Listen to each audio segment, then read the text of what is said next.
怎么样，大夫？夫人没什么，着凉了而已。她一直在睡，不肯吃东西，也不肯下床走走。你不用紧张，她只受了一点风寒，我开几副药给她吃，多休息休息就没事了。大夫，我送你出去。哦。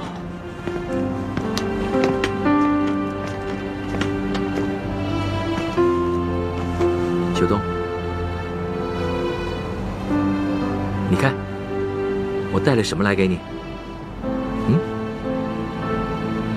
这几天我跟古叔晚上都要去办点事，我不在的时候，让洋娃娃陪着你，好不好？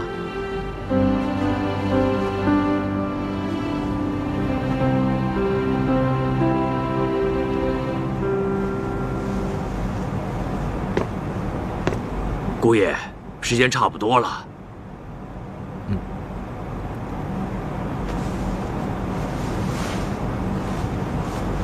那我走了，好好休息。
又下雨，这雨不知道要下到什么时候，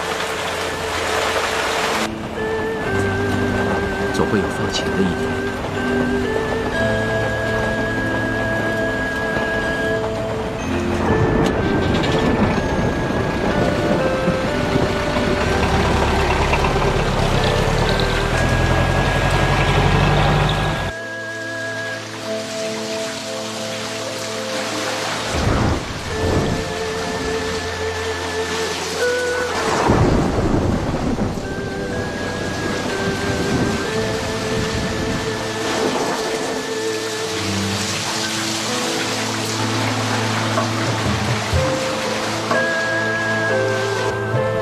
这是个畸形的年代，无论多荒谬的事，在这个年代都变得理直气壮。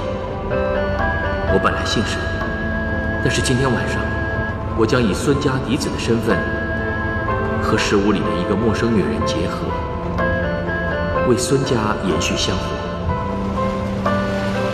这种事情，在这个畸形的年代，也许有人会闲言闲语，但是从来不会有人觉得奇怪。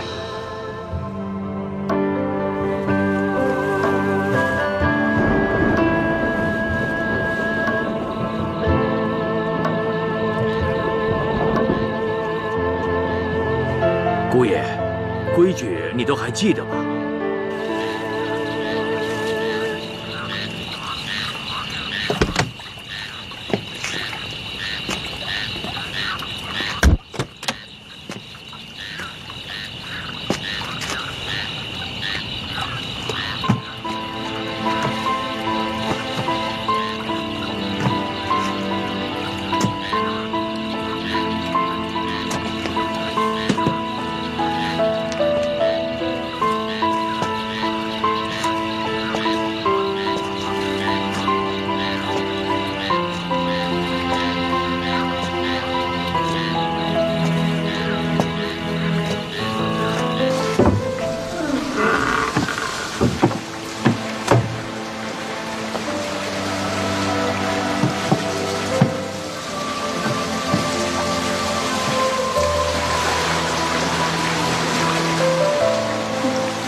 腐败堕落的封建社会，可以把歪曲人性、泯灭良知的行为变成合情合理，这是何其荒谬，何其不幸！但更不幸的是我，竟然幼稚到以为顺从就是正确。不过我是被迫的，但这个女人又怎么能够为了钱就这样出卖自己？我鄙视我自己，同时，我更鄙视我身边这个女人。我不会再对这个社会有任何期望，能够容许这样卑污的事情发生，又还能有什么希望呢？可是我痛恨这个社会的同时，我更憎恨身边的这个男人。要是我现在有一把刀，也许我会毫不考虑地刺到他的心上。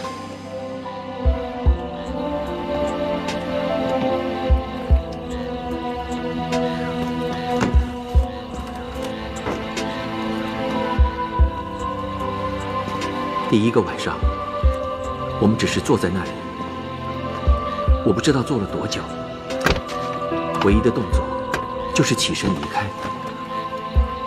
但是，在我对得起自己良心的同时，带给曼青竟然是更大的伤害。张大哥，柳妈说他们两个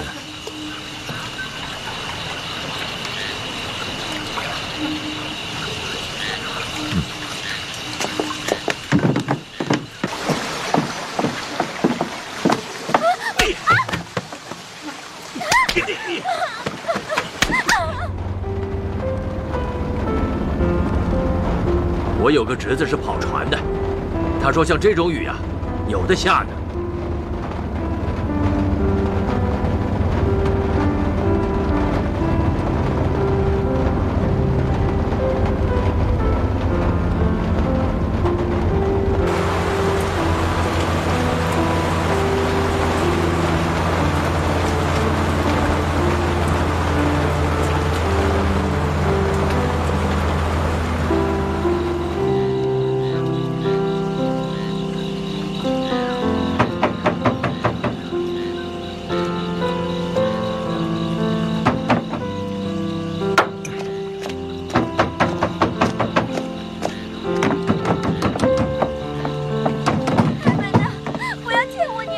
见就见啊！放我出去！我要见我娘！再吵打你！我要见我娘，带我娘来见我！开门！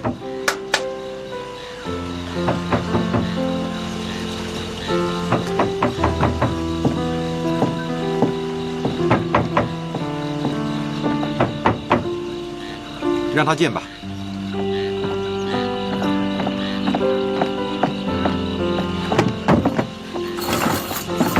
曼青，曼青，曼青！妈，女儿，你怎么样？妈，你快告诉我，我是在做梦啊，妈！乖女儿，没错，我们这是在梦里。等天亮就没事了，雾散了就没事了，女儿。哎，好乖。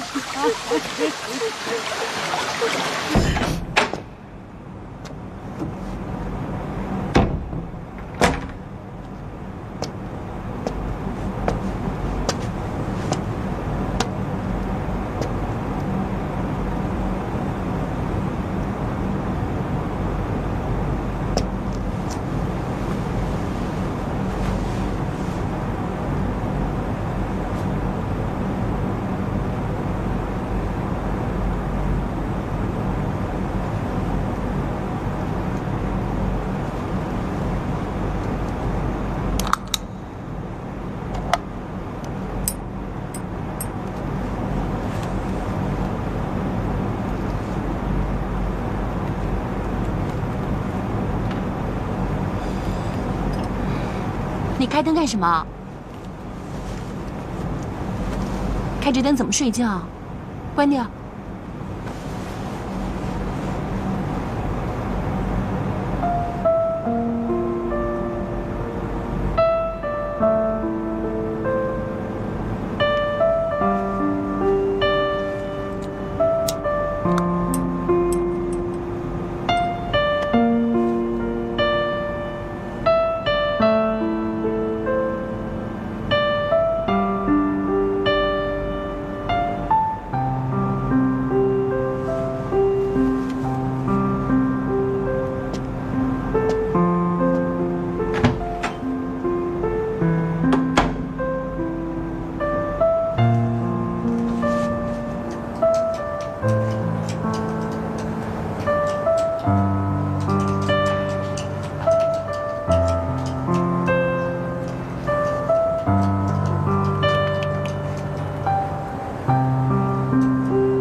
先生，先生，你没事吧？现在几点了？已经5点多了。哦，天都快亮了。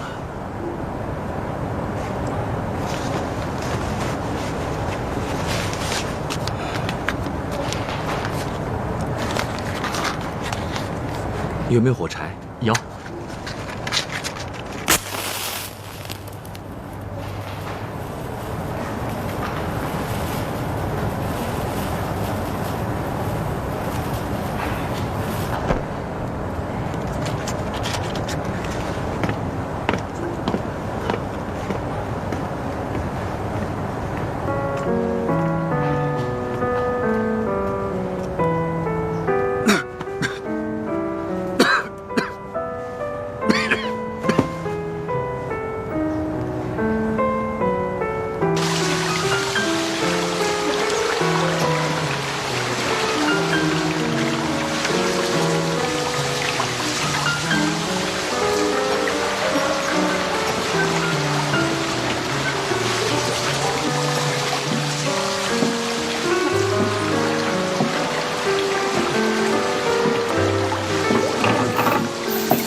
早点完事儿，对你好，对里面的女人也好。我为什么要对她好？一个连自己的身体，连自己将来生的孩子都可以出卖的女人，值得我对她好吗？这是我当时的想法。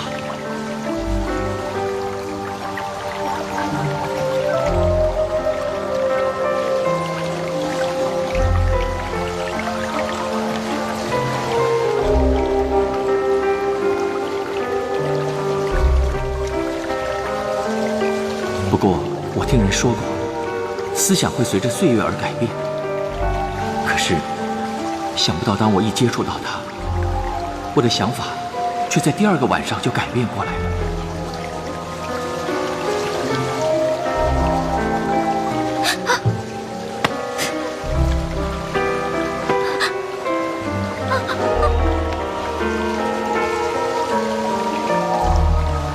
我从来没有这么痛恨一个男人。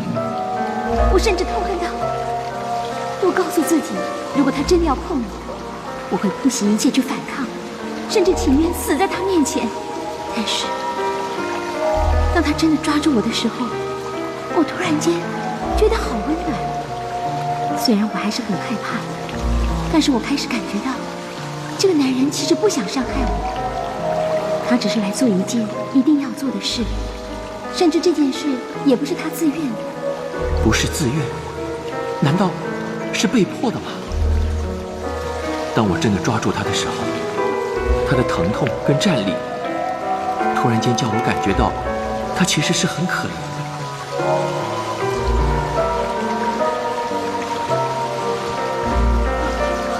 我真是没有想到，原来他比我更痛恨做这件荒谬的事。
晚上，我不知道我为什么会这么做。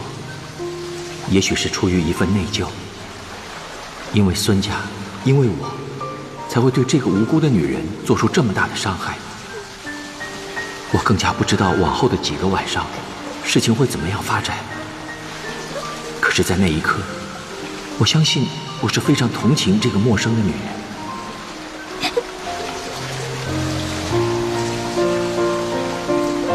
阮曼青，当年在新泉小乡，我不肯见她一面的女人，她这一生却为我流过很多眼泪。她为我流的第一滴眼泪，我没看到，但是却比看到了还要难受。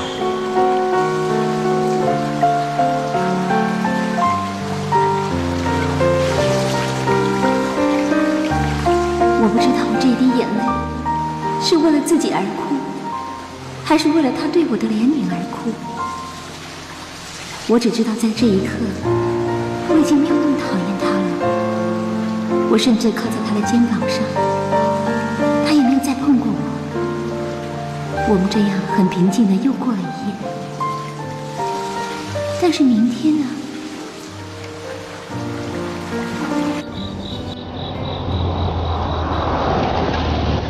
不说，我不想回去，陪我喝杯酒吧。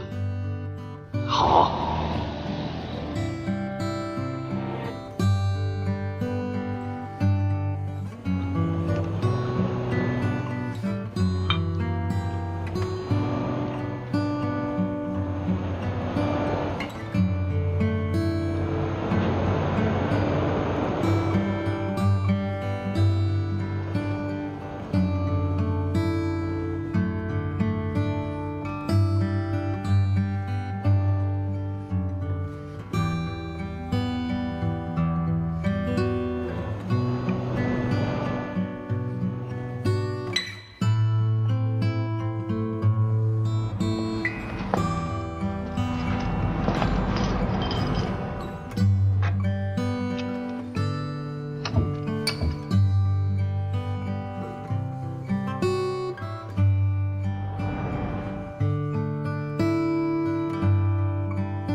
去看看是谁来了。啊，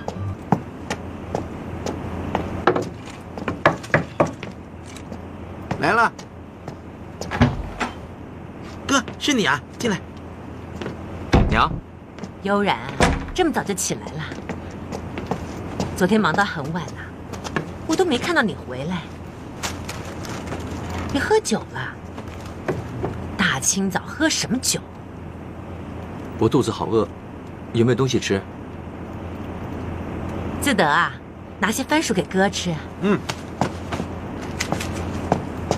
哥，很好吃，娘亲自烤的哦。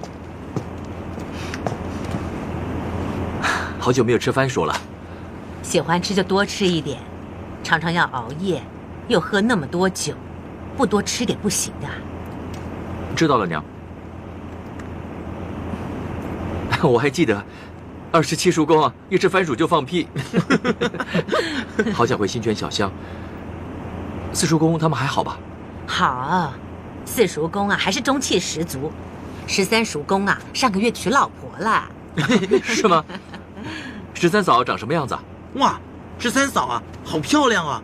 不过我相信她一定没哥的老婆漂亮。怎么，你不相信啊？是真的，13叔啊，真的很宝贝13嫂哎。我听说13嫂肚子都还没大呢，13叔就已经取好10几20个名字了，他还说怕以后不够用呢。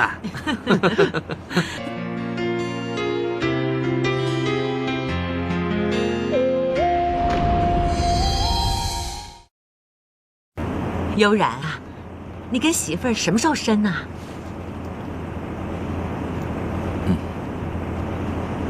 有什么问题吗？没事。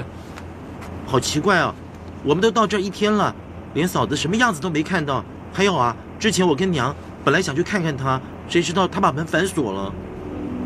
她这几天身体不大舒服，昨天本来说要陪你们去逛逛，我不让她去，结果把我骂了一顿，说我不要有了老婆就不要娘。你是该骂。谁偷的我的洋娃娃？你在说什么？我在问他们，是谁偷了我的洋娃娃？啊，我们这位一定是媳妇儿吧？你掉了什么东西啊？洋娃娃。我们没有看见啊，你再找找看，我们可以帮你一起找。都被你们藏起来了，还上哪儿去找啊？真没想到你们这些乡下人这么狡猾。你说这话太过分了，我娘跟志德怎么会偷东西？哥，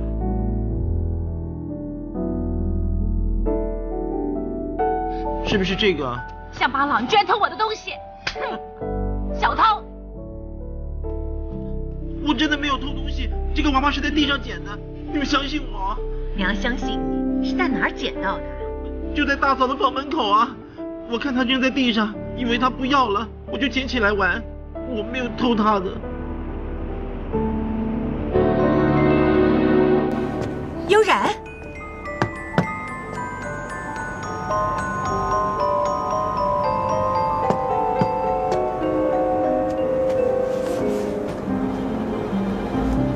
这洋娃娃是不是你扔出去的？既然你不要它，志德捡去了，怎么能算是偷呢？你那么大声跟我说话干什么？我不要的东西谁也不许要。乡巴佬拿过的东西，脏死了。大家都是一家人，为什么要这样？你最好给我弄清楚，你们是一家人，跟我没有关系。娘，您不是说要多住几天吗？怎么突然又要走了？我跟自德在这儿住不惯，我想早点回新泉小乡，有自德照顾我就好了，你不用担心。快点回去陪媳妇儿吧，啊！娘，是不是因为秀东？悠然，古人说得好，当人媳妇儿甚艰难，当人家婆婆的也不容易。可是最难的，就是夹在中间的那个。夫妻俩起争执，往往床头吵床尾和，没事的，你不用放在心上。娘不是常教你，房子大不如胸襟大。媳妇儿是千金小姐，脾气难免大一点，这是环境造成的，你不能怪她。你要多包容她，处处让着她，将来有一天她会知道你的好处。只要有恒心，铁杵都能磨成针的，对不对？哎呦，我差点忘了。哎，找到了，娘。哎呀，我的记性真差，村子里的人啊，一定要我再装一坛新泉清酒给你，说你那么想念新泉小香，之前带来的那坛一定早就喝完了。还好自得想起来，来，拿去。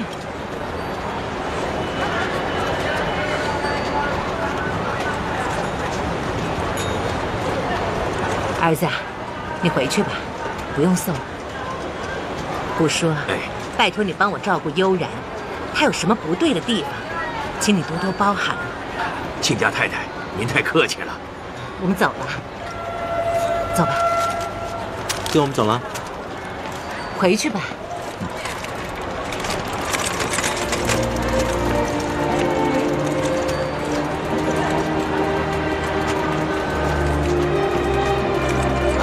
姑爷，天都快黑了，我们回去吧。你试过孤独吗？你试过所有家人都离你而去吗？我没想过到底爱不爱秀东，我只想尽一个做丈夫的责任，满足妻子的愿望。可惜到头来，只是我一厢情愿。我什么也没有了，唯一留下的就只有这一瓶新泉清酒。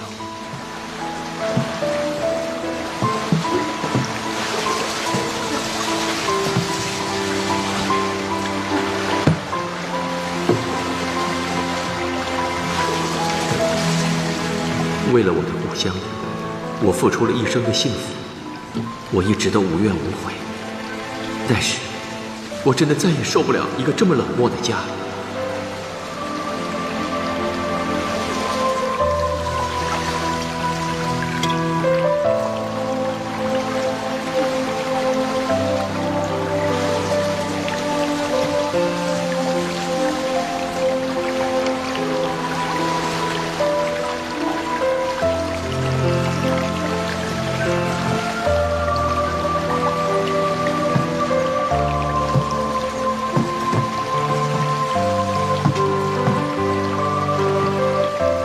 真的很想找到一点温暖，很想可以暂时忘记一切的不愉快，甚至于很想去做一些违背良心的事，很想暂时忘记自己是一个有良知的沈悠然。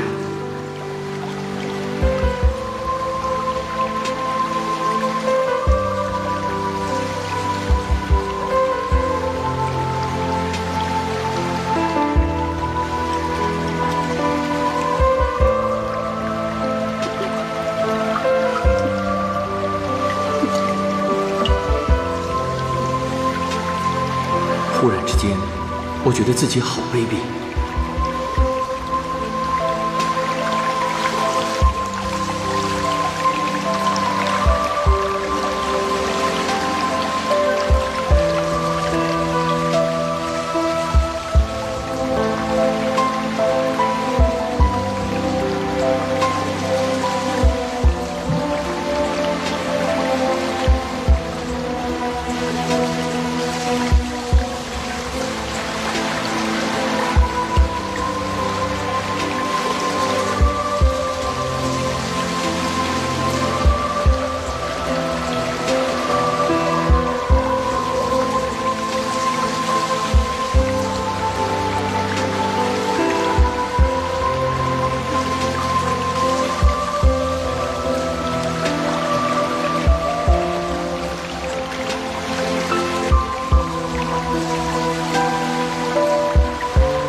世上最后的一坛星泉清酒，终于让我们向这个畸形的年代屈服了。要发生的事终于发生了，我应不应该怪这个男人呢？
要发生的事终于发生了。忽然之间，我变得好恨这个男人，就是这个男人断送了我一生的幸福。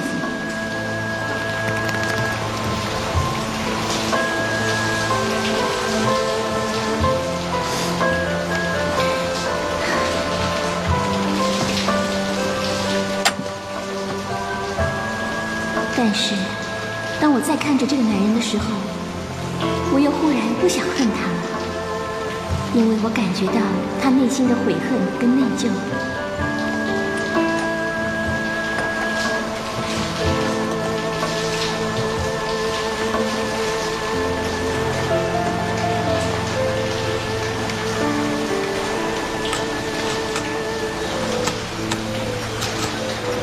当你不知道该恨一个人或是原谅一个人的时候，就好像把自己硬生生撕裂成几份，然后不知道怎么样才能够再凑在一起，那种感觉真的很难受。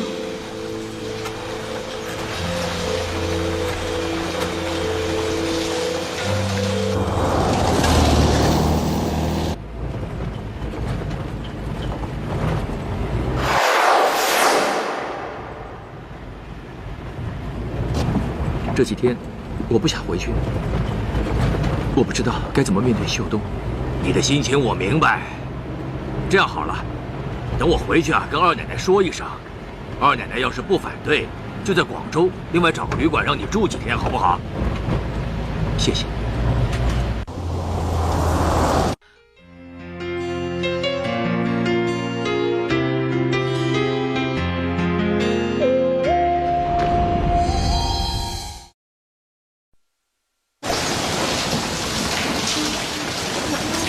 这样不是很好吗？不用再受皮肉之苦了。第一次都是这样的，过了这关接下来的几个晚上就容易多了。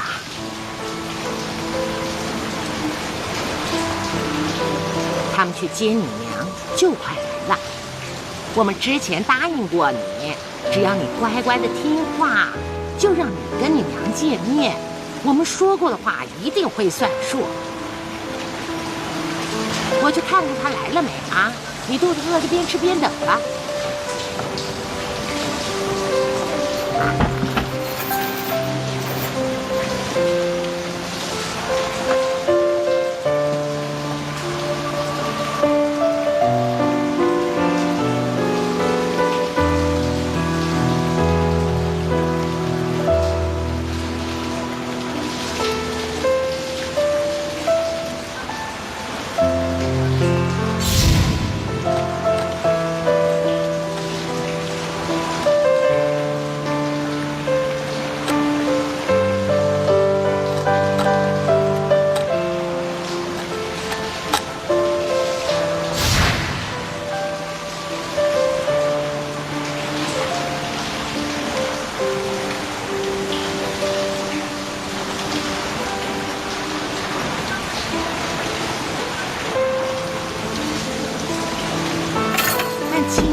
还有没有为难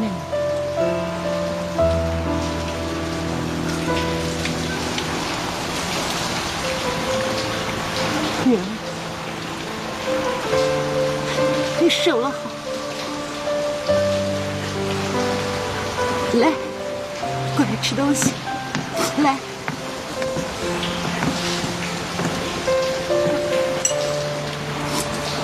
你要多吃一点。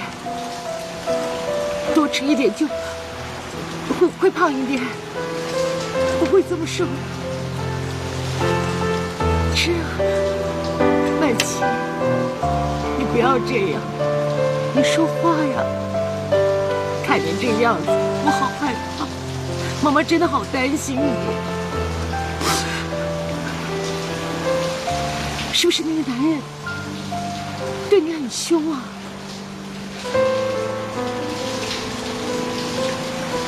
他对我很好，啊，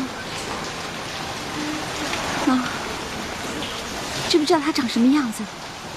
我不知道，我没有见过他，他们也不会让我见的。你为什么这么问？我觉得他也是被逼的，我觉得他好可怜。你怎么知道？他告诉你的？只是一种感觉。女儿，你在想些什么？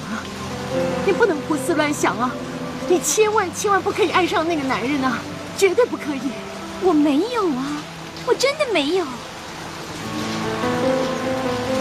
或许，因为我们都是被逼的，所以有点同病相怜吧。对不起，曼琪，对不起。我女儿本来可以很幸福，都是为了我，都是为了我把自己女儿害死，我好恨我自己，我好恨我自己。你不要这样嘛，曼琪，你不可以原谅我。如果你不原谅我，我一辈子都不会安心。妈，你原谅我，你原谅妈妈吧。妈，我没有怪过你啊。我真的没有怪过你。你跟我说过，我们就当做了一场梦，天很快就会亮了，到时候我们就可以回家，跟爸爸和弟弟开开心心再重新开始过新的生活。不行，不可能的，妈，你一定要告诉我，你仍然是一个很坚强的人，否则的话，我是撑不下去的。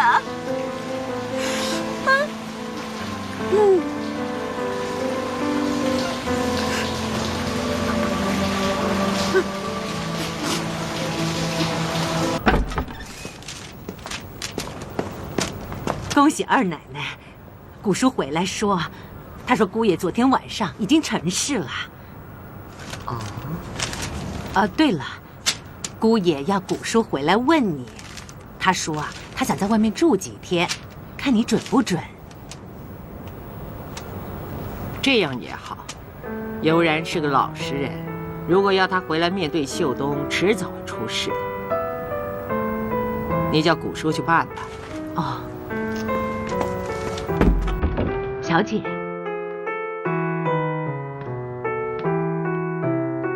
娘，悠然这几天晚上去哪儿了？为什么都到天亮才回来？他去帮古叔做事。做什么事啊？一定要晚上做，白天不能做吗？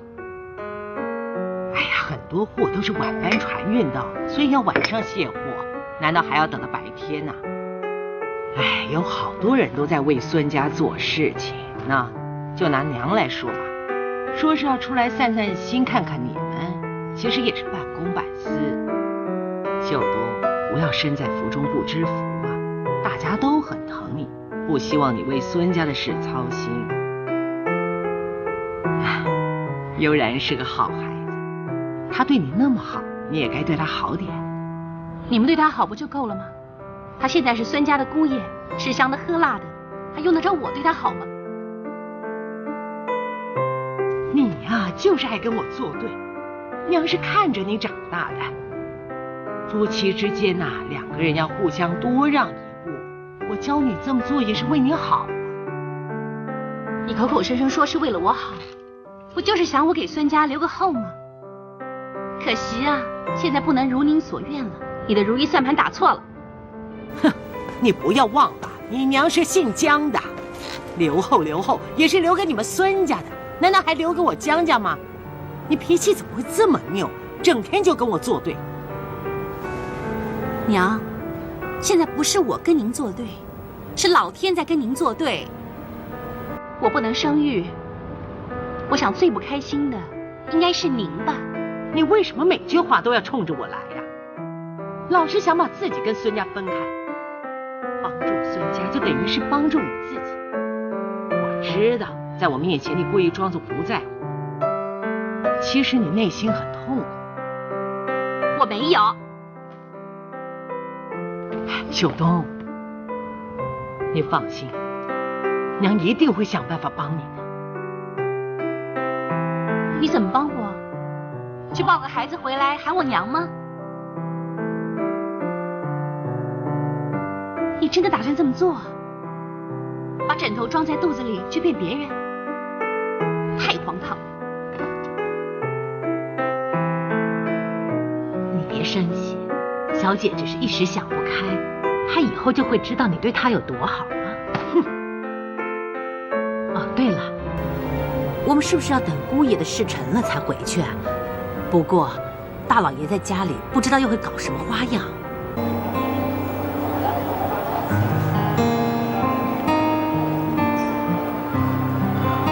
我从来不晓得喝醉是什么滋味。今天我想大醉一场，却醉不了。我早说过，你的心事比我多。你有没有伤害过一个女人的心？我不知道什么叫做伤害，你有经验吗？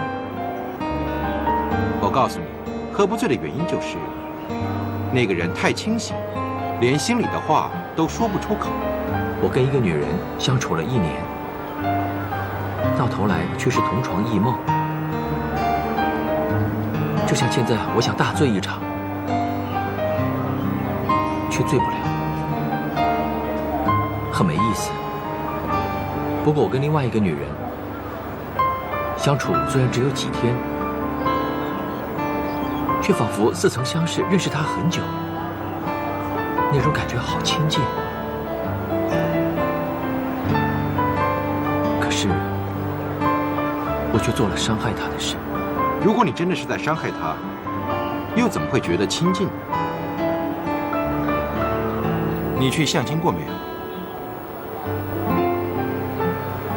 我曾经跟一个女人相亲，她才16岁，样子不算很漂亮，但她给人的感觉很可怜。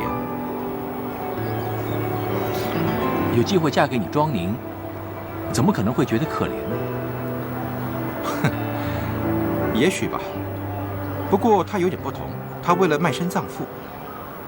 虽然我从来都没有想过成亲的事，不过我却答应了娶她，开始跟她交往起来。一来，她可以有钱葬她的父亲；二来，我不想她去自寻短见。那么你说我是在帮她，还是在害她？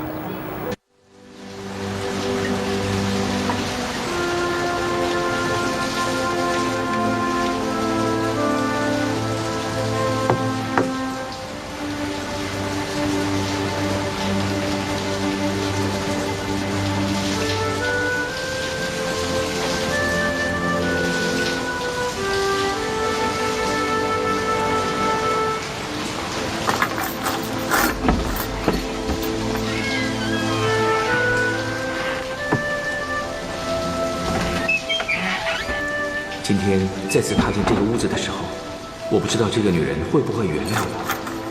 但是当我闻到空气中的酒味，我就知道，即使她肯原谅我，我也一样会很痛苦，因为她仍然需要用酒来麻醉自己。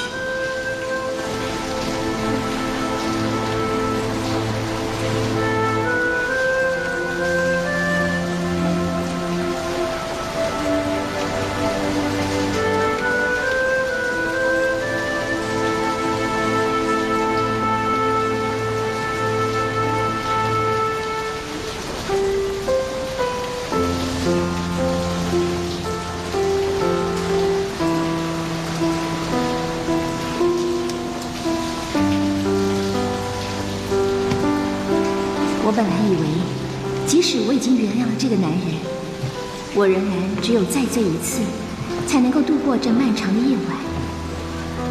也许我是害怕自己走上了这条不能回头的路，所以才要麻醉自己，希望一觉醒来，这场梦赶快过去，可以什么都忘了。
明白，明白什么？也许在那个时候，我们都明白，大家同是天涯沦落人。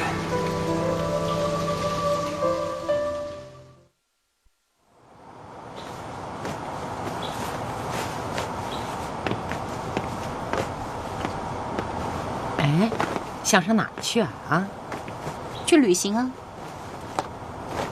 你不是答应过我吗？让我出去散散心啊！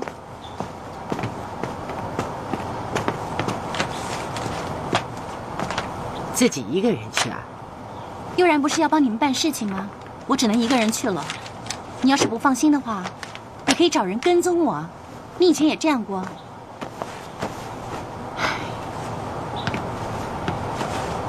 这样也好，总不能整天关在旅馆里啊。哎，其实你啊，也很久没出去逛逛了，不如你陪我出去散散心吧。你可以叫英姑陪你去啊。英姑不一样，你是我的女儿嘛。哎，算了，你想自己去就自己去吧。你真的肯让我一个人去吗？哎，真是个傻丫头，你只是去旅行嘛，又不是上哪儿去。不过老实说啊，整天关在家里真的很无聊。就拿娘来说吧，从来没有好好的休息过，能够一晚上早点上床睡觉就很满足了。那你想去哪儿？难得母女俩一起出去逛逛，去哪里都可以，你决定。二奶，庄宁叫我们在这儿等着他，他会把车开过来。我们自己随便逛逛就好了，开车干什么啊？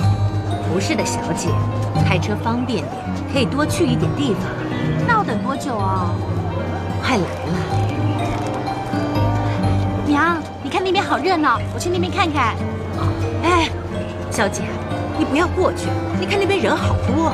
哎，就让他去吧。秀东，你自己过去看看吧。车来了，我叫你。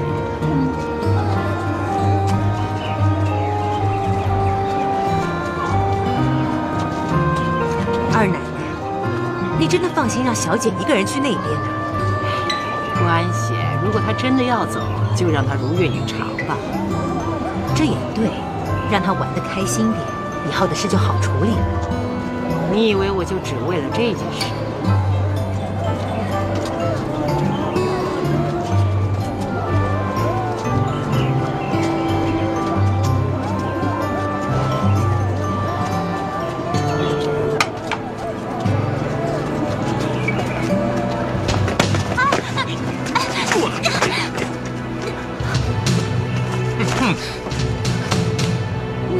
你们干什么？还能干什么？抢钱！抢钱啊！把钱拿出来！我没有钱，没钱？没钱你还逛街？我逛街从来不带钱的。你干什么？救命啊！下次逛街记得带钱啊！没吃。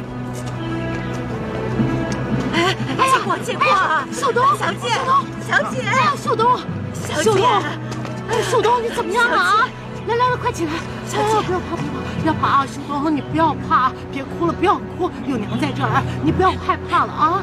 娘，我要回家。不怕，不要哭了，有娘在这儿，不用害怕啊！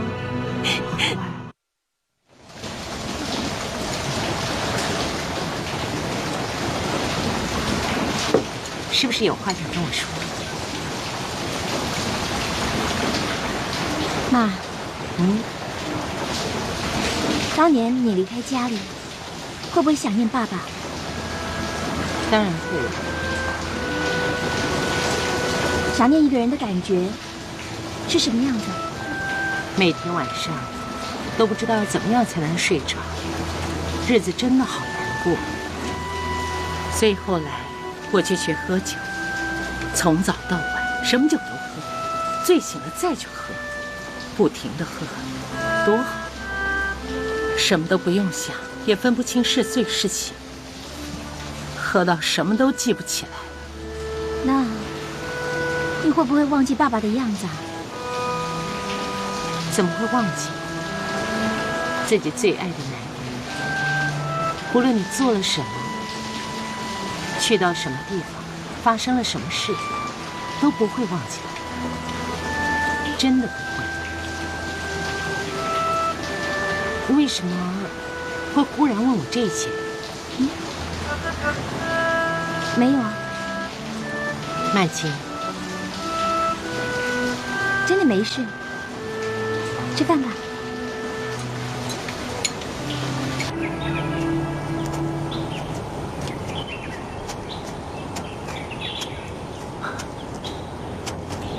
看来你今天不用喝酒就已经醉了。不用装了，你是个老实人，是不会演戏的。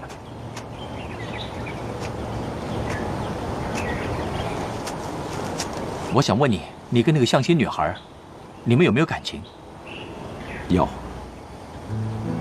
那后来怎么样？后来没有好的结果。为什么呢？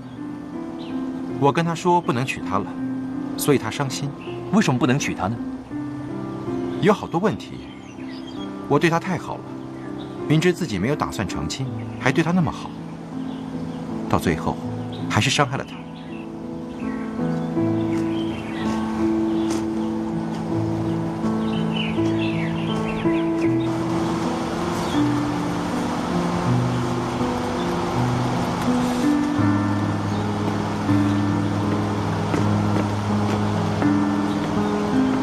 二奶奶叫我来问你，事情顺不顺利？一切都很顺利，不过我怕顺利过了头了。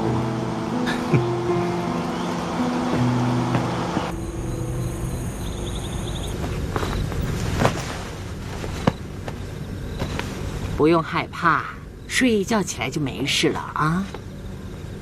娘，我是不是很没用啊？在天下所有父母的眼中啊，自己的儿女永远是最好的，但是也永远最没有用，永远都需要娘的照顾。娘，我老是气你。唉，要吃咸鱼就别怕渴。每个做娘的，早就料到儿女们会惹她生气，就像是你哥哥，他以前也常惹我生气。娘，如果能够的话，我也想做一个你们心目中最好的娘，但是我没办法，我不能够放你出去，我怕你出去了，万一有什么事，我会保护不了你。好了，别想太多，早点睡吧啊，乖，睡吧啊。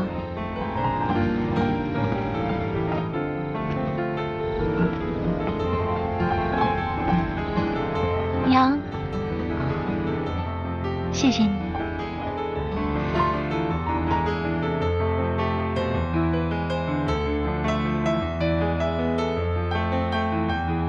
二奶，我跟姑爷说过了。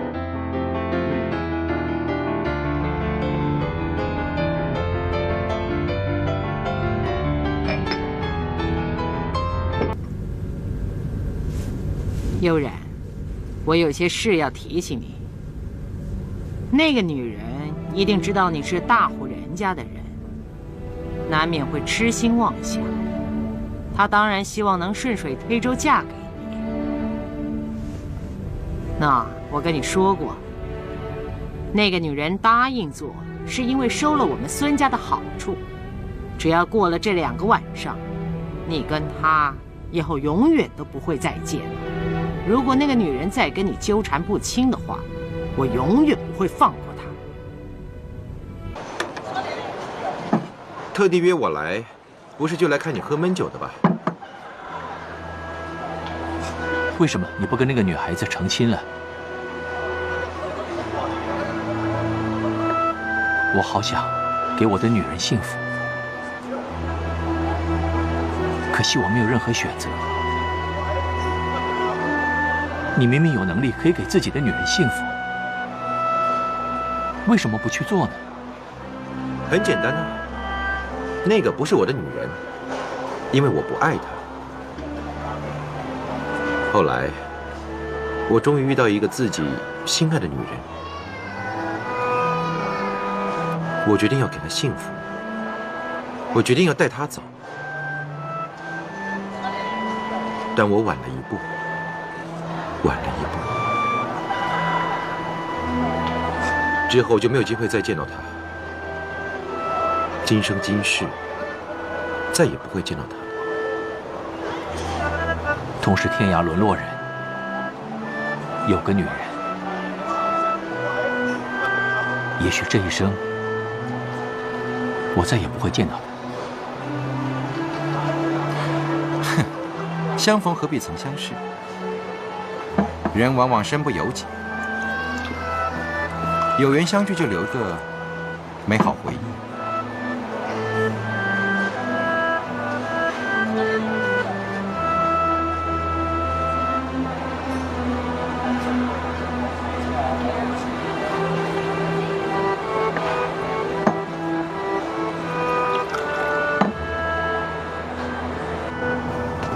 孙小姐，哎，能帮我娘做几样小菜吗？可以。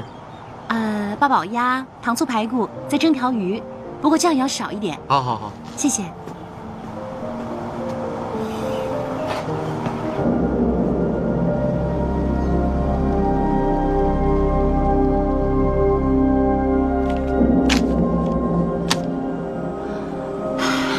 二奶奶，茂叔这个人一向不管闲事，连他都打电报来广州找我们，要我们快点回去。我想大老爷在家里一定是搞得天翻地覆了。说个意思就想造反了，他只是个弃子。我们马上回去。不过二奶奶，姑爷现在每天都得跟那个女人在一起，如果我们走了，他不肯跟那个女人在一起，我们不是前功尽弃了？哎，你放心吧，有人做事有始有终，他已经跟那女人好了几晚了，他一定不会反悔。你究竟要悠然去做什么？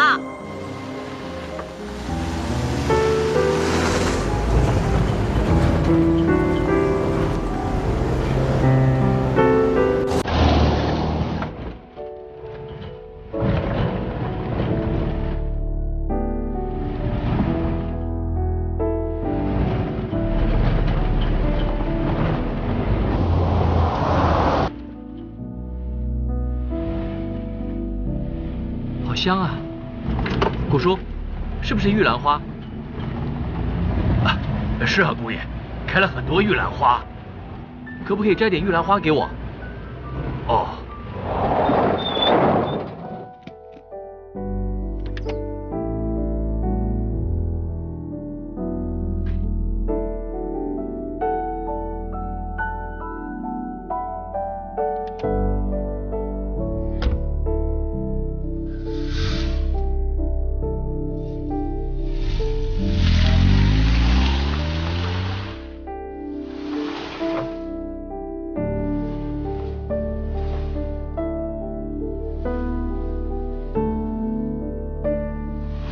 你要乖乖的啊，过了今晚就没事了。外面的玉兰花好香哦。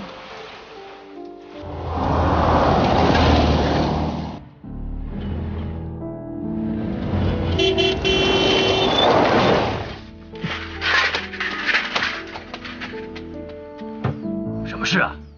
你们二奶奶叫我立刻通知你们，叫你和姑爷马上回旅馆。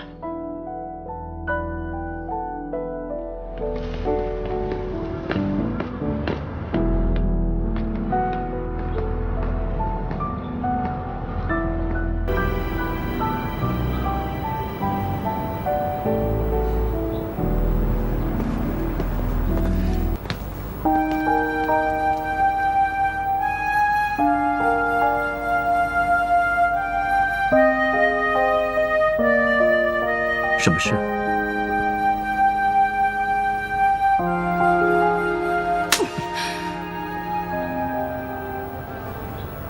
我以为孙家上上下下只有你还算是个人，没想到是我抬举你了。原来你也是一个禽兽！你竟然听我娘的安排，随随便便去跟一个女人睡觉。秀东，你别叫我，他是我的丈夫哎。娘，你居然会安排他去跟一个陌生的女人睡觉！我告诉你们，我恨你们！从今天开始，我就再也不是孙家的人了，我也绝对不会再踏进孙家半步。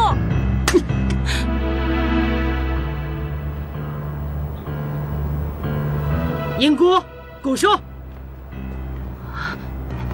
二奶奶，任何人都不许离开旅馆，明天一起回孙家。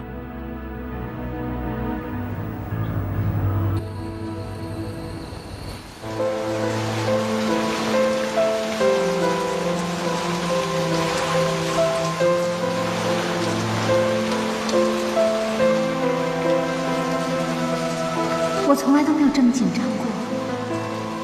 我静静的等待，终于等到最后一夜。我真的希望今晚快些完结，因为我们根本就没有明天，我们甚至不认识对方。在我们的生命上，唯一的共同点，就是我们被逼做了一件天底下最荒唐的事。这是我们的错，还是命运的错？不过不管是谁的错，我肯定我们都是受害的人。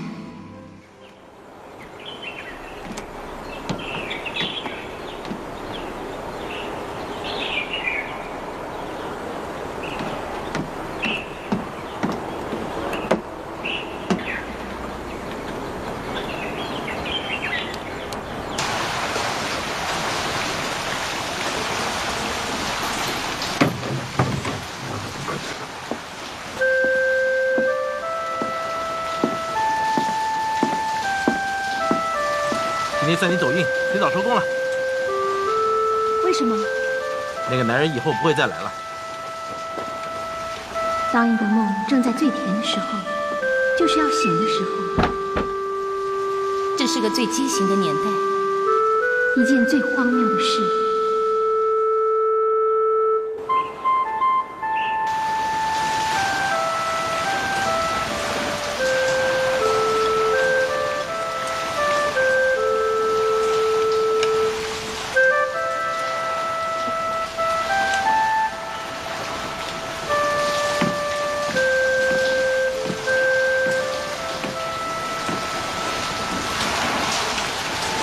又不想吃饭了，真可怜！你3天都没有吃过1粒米了，这样你会饿坏的。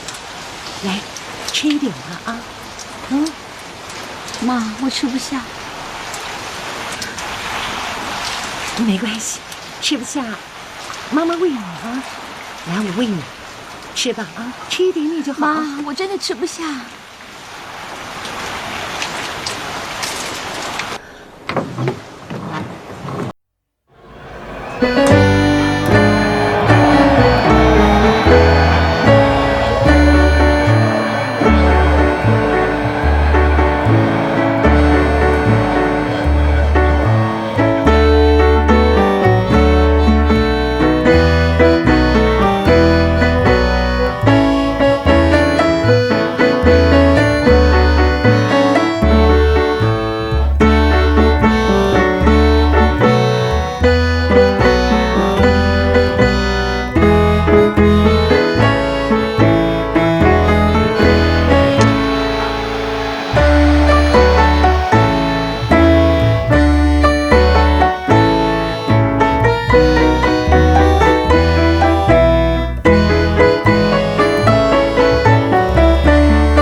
先生擦鞋啊！钟公子啊，哎呀，张公子，怎么这么久都没来了？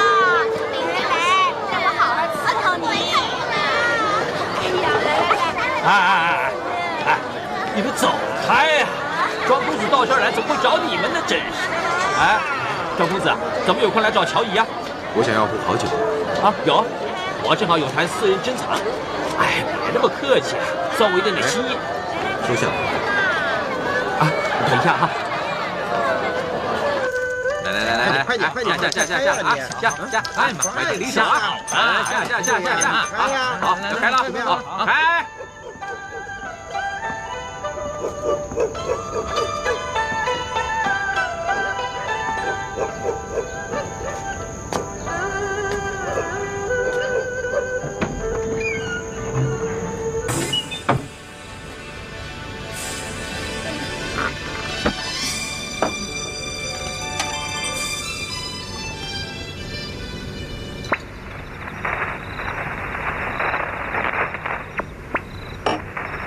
你来准没好事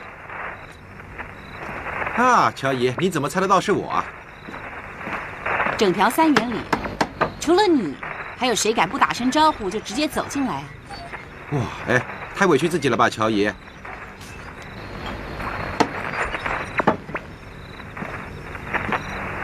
这种酒才能喝啊，乔姨。路易13，这么大手笔，你发财了？如果我发财了，我就买一家酒厂来孝敬你。你要真这么好，就不会1、2年都不来看我了。祭拜死人1年都要2次，我乔姨在你庄宁心目中连个死人都不如啊！是我不对，是我不好，别生气嘛，乔姨。要再生气，额头多出几条皱纹，那就不漂亮喽。我一半的皱纹都是被你气的。你今天突然跑来看我，是良心发泄还是有事啊？我就说乔姨啊，是整个3元里最聪明的女人了。没什么，我只是想，要你帮我照顾一个女孩子。我这里像是个妓院吗？不是啦，她的肚子啊，可能很快就大了。我希望她怀孩子的时候可以在你这里安胎。那这个男人，自己做的事就要自己负责啊。他肚子里的不是我的，他是替人借腹生子，你该了解吧，乔姨。别再说了，这种缺德事我不干。要吃咸鱼就别怕口渴，有人买就自然有人卖，这是你情我愿的。如果这个女的没有问题，你干嘛要放在我这里啊？是这样的，那个女的不是普通的村姑，她是念过书的，个性还很倔强。我是怕她以后有了孩子，不知道会变成什么样子。我是希望乔伊你能帮我看着她，如果她万一真的有了，你就帮她平平安安把孩子生出来吧。生完之后能像个人一样走出去就行了。你很同情她吗？不是，我是在做生意，我不想搞砸了。至于你这边，哎，我知道你为什么会找我。我告诉你，像这种烂摊子，我不想碰。乔姨，要是你都不肯帮我，我真的找不到人可以帮我了。你以为用一些钱就可以收买我吗？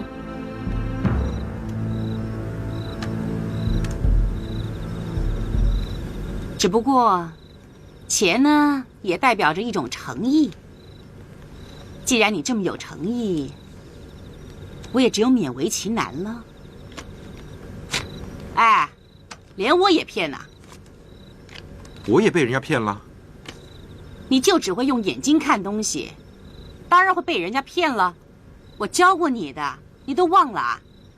那我明天就带他来了。我先说好啊，我不担保能够达到你的要求哦。乔姨，我还记得在我最活不下去的时候，是谁把我扶起来的？哎，这些是几百年前的事了，还提他干什么？我乔伊这个人呐，就只认钱不认人的。谢谢你了，乔姨。那我先走了。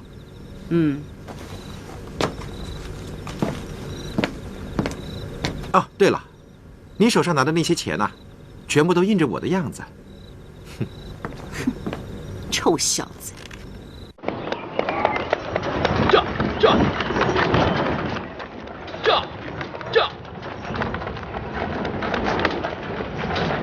等等！二奶奶是茂叔。茂叔？二奶奶！二奶奶！二奶奶！二奶奶！茂叔！二奶奶，我是来向你辞行的。有喜，扶姑爷和小姐回房休息。古叔跟茂叔到账房。秀东，娘有话要跟你说。在你爹面前，我们母女俩就实话实说吧。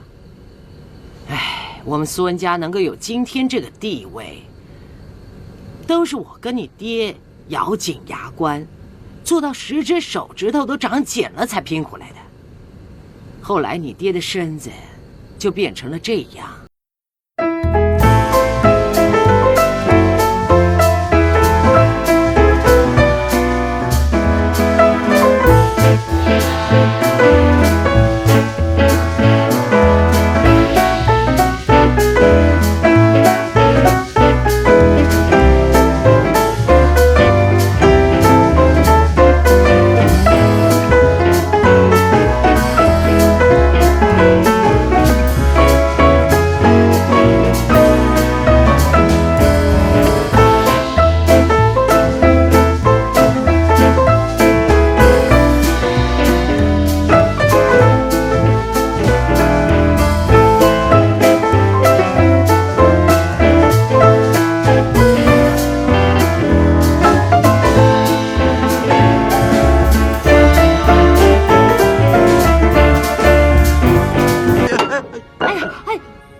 怎么点这种香？秀东说过，他不喜欢这种香味。哦，那我马上就去换。姑爷，你现在越来越了解我们家小姐喽。哎，小姐，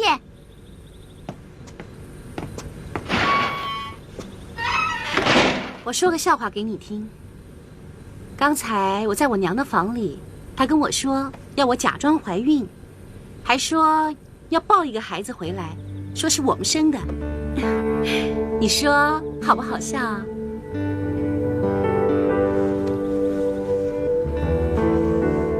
哦，对了，这件事你早就知道了，我不用告诉你的。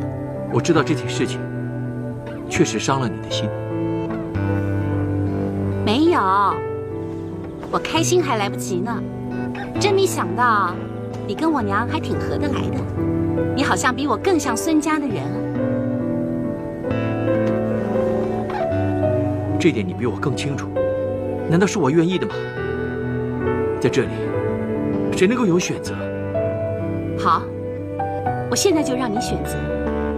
你说，是我们一起去抱个孩子回来养，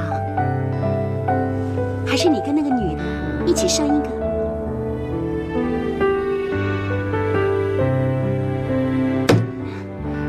你还要想啊？你真的想跟那个女的生孩子，是不是？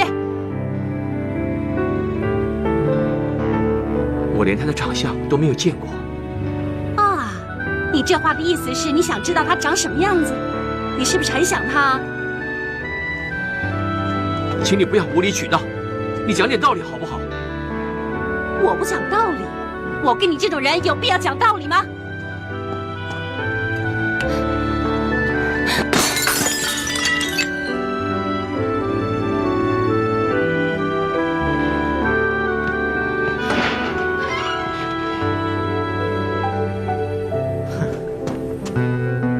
吵架了？